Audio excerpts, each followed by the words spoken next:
მართვის მოწმობის აღების პროცესი რამდენიმე ეტაპს მოიცავს, თუმცა კანდიდატების ნაწილის შეფასებით ყველაზე რთული პრაქტიკული გამოცდის მეორე ეტაპია.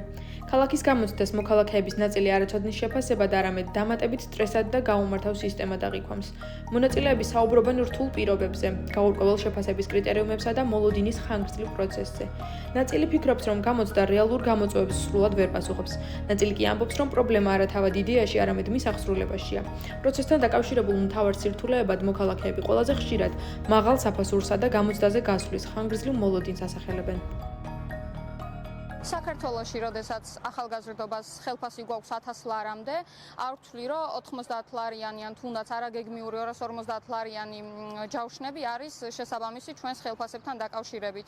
ასევე ის პრობლემაც არის, რომ თუ კი არ გვაქვს 90 ლარიანი ჯავშნები, რატომ იხსნება 250 ლარიანი ჯავშნები, ან რატო იხსნება 2 და 3 თვით ადრე ჯავშნები, შემდეგ გვიწევს ეს 2 და 3 თვე ლოდინი ჯავშნებთან დაკავშირებით და ბოლოს ისე გამოდის, რომ წელიწადში 12 გასვლის უფლებიდან 4 ან 5 ჯერ თუ გავდივართ გამოცდაზე, ეს გეგმიური ჯავშნები იგულისხმება.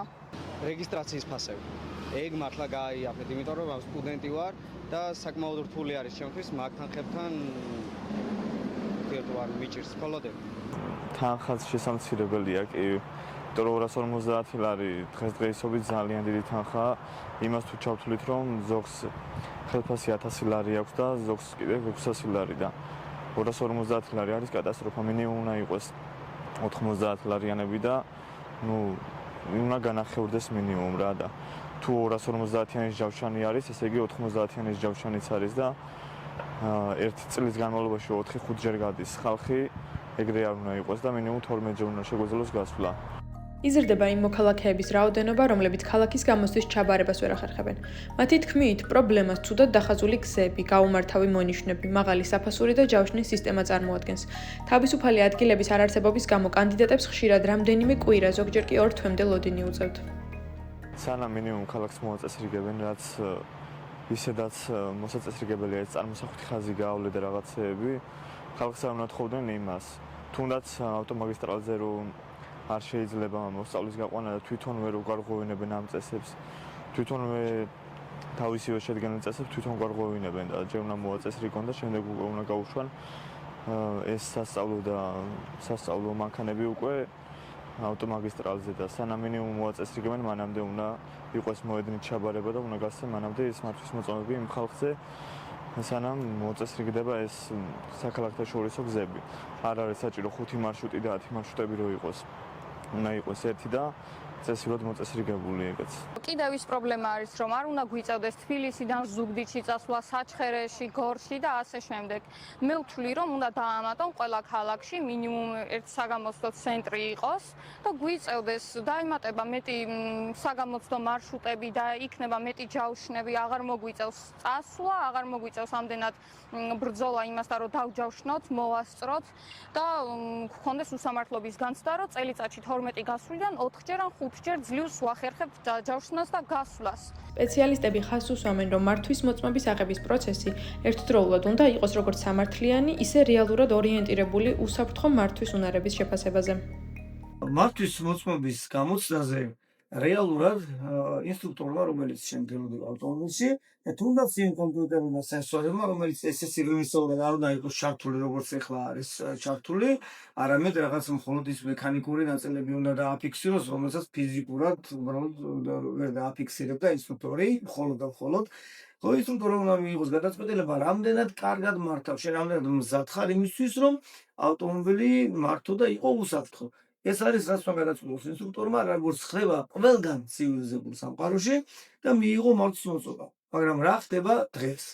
დღეს ხდება ერთი, რომ უამრავი სენსორი არის შენს წინააღმდეგ, ის კი არ რომ შენ ცოდნა განსაზღვრონ, არამედ როგორ იპოვონ ის, რომ ნებისმიერი რაღაცის შემთხვევაში ჩაიჭრა და ასევე ინსტრუქტორის არ არის შენი მეგობარი, ის არ განსაზღვრავს შენ ცოდნას, არამედ ისიც მობილიზებულია იმისგან, რომ როგორმე შენ ჩაიჭრა. რაც უკვე აპრიორი არასწორია, იმიტომ რომ შემთხვევაში ახლა ამ წუთში ჩვენ ვართ ავტოდრომზე, სადაც ვარჯიშობენ, მათ შორის ბევრი არასრულწლოვანი, რომელიც გიჟურის სწრაფით და უზუსტესია ავტომობილის მართვაში, მაგრამ მე შემიძლია თავი დავდო იმაზე, რომ ეს ახალგაზრდებიც კი რომ გაიყვანო გამოსაზე და მეც მათ შორის შეიძლება 90% მრბოლებსაც კი ჩაიჭრას ავტომობილის მართვაში, რომელსაც რა თქმა უნდა გაცილებით მაღალი დონით შეუძლია ავტომობილის მართვა, ვიდრე იმ ინსტრუქტორს, რომელიც იგზის მანქანაში. მაგრამ იმიტომ რომ არ იბარებს იმას, რომ რამდენად კარგად უცით ჩვენ მართვა და რამდენად უსაფრთხოა, არამედ იბარებს რაღაც საუწერელი კანონებით, რომელიც არსად ფიზიკურადაც აწერია და შიდა სტრუქტურულად აქვს გაწერილი, ან ვირტუალურად არსებობს, იმიტომ ეს გაწერილი სასად არავის არ უნახავს და იმიტომ რომ შემდეგ ამის დასაბუთებაც ვერ მოხდეს, ხო, ვიდეო მასალას, რომელიც არის გადაღებული, არავის არ აქვს